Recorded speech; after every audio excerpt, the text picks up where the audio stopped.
আপনি ভাবছেন আপনি কেবল একটি মোবাইলে গেম খেলছেন বা টিকটক স্ক্রল করছেন। ভুল। আপনি অজান্তেই জড়িয়ে পড়েছেন সবচেয়ে বড় মনস্তাত্ত্বিক যুদ্ধে।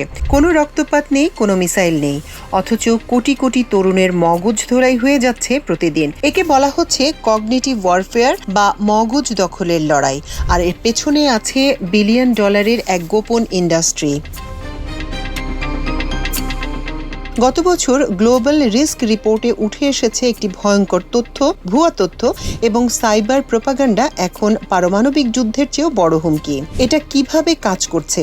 ডেটা বলছে দক্ষিণ এশিয়ার 3 দেশ ভারত, বাংলাদেশ আর পাকিস্তানে প্রায় 35 কোটির বেশি তরুণ প্রতিদিন গড়ে 3 থেকে 4 ঘন্টা পাবজি, ফ্রি ফায়ার বা মেটাভার্সের মতো ভার্চুয়াল প্ল্যাটফর্মে কাটায়।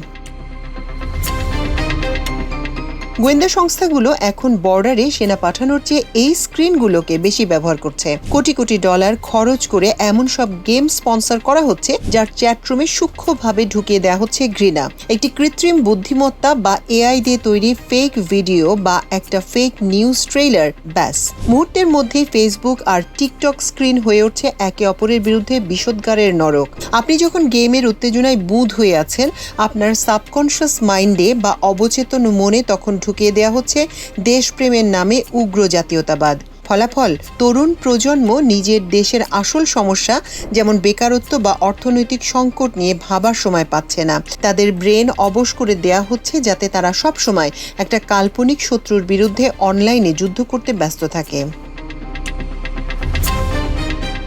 এটা কোনো প্রথাগত যুদ্ধ নয়।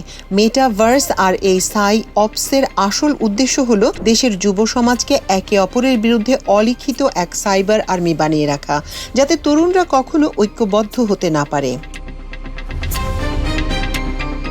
পরের বার যখন কোনো ভাইরাল পোস্টে কমেন্ট করতে গিয়ে রক্ত গরম হয়ে উঠবে, নিজেকে একবার জিজ্ঞেস করুন, আপনার নিজের ক্ষোভ প্রকাশ করছেন নাকি বর্ডার লাইনের ওপার থেকে কেউ আপনার আঙুলগুলোকে রিমোট কন্ট্রোলে নিয়ন্ত্রণ করছে।